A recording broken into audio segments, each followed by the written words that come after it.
Naira पंपाजवळ loading auto पलटी, मौत मार्गावर पुन्हा अपघात, गुत्तेदार बेफिकीर, प्रवाशांचा जीव धोक्यात। जिंतूर परभणी महामार्गावर अपघातांचा सिलसिला थांबायचं नाव घेत नाही।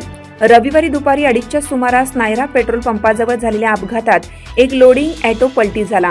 सुदैवाने या अपघातात कोणतीही जीवितहानी झाली नाही, मात्र चालक आणि 2 प्रवासी किरकोळ जखमी झाले। प्राप्त माहितीनुसार MH20EF0866 क्रमांकाचा लोडिंग ऑटो हा बोरीवरून कोकगावकडे निघाला होता। मार्गावरून नायरा पंपाच्या हाकेच्या अंतरावर पोहोचताच वाहनाचा ताबा सुटला आणि ऑटो पलटी झाला। या घटनेत चालक मजर पठाण वय 23 राहणार कोकगाव याला छातीत दुखापत झाली असून इतर 2 जण किरकोळ जखमी झाले आहेत। अपघातानंतर उपस्थित ग्रामस्थांनी तत्परता दाखवत जखमींना परभणी येथील रुग्णालयात उपचारासाठी हलवलं। महामार्ग की मौत मार्ग, नागरिकांचा सवाल। या अपघाताने पुन्हा एकदा प्रशासन आणि गुत्तेदारांच्या बेफिकीरपणाचं कुरूप रूप समोर आलं आहे। ग्रामस्थांच्या म्हणण्यानुसार या पॉइंटवर दर काही दिवसांनी अपघात होतच आहेत।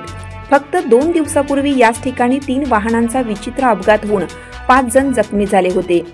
नागरिकांनी संताप व्यक्त करत म्हटलं, महामार्गाचं काम करणाऱ्या गुत्तेदारांनी ठिकठिकाणी वळणाचे धोका दर्शवणारे किंवा अपघात स्थळाचे फलक लावलेले नाहीत।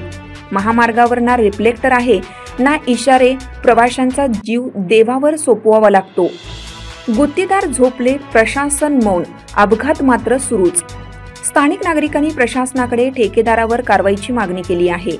लोकांचे प्राण गेले की जबाबदारी ठरते का, असा थेट सवाल संतप्त ग्रामस्थांनी केला। दरम्यान महामार्गावरील बेजबाबदार कामकाजामुळे अपघातांची मालिका सुरूच आहे। गुत्तेदारांनी संबंधित विभाग जर वेळेत जागे झाले नाहीत तर हा रस्ता विकासाचा नसून मौतचा महामार्ग ठरण्याची भीती व्यक्त केली जात आहे।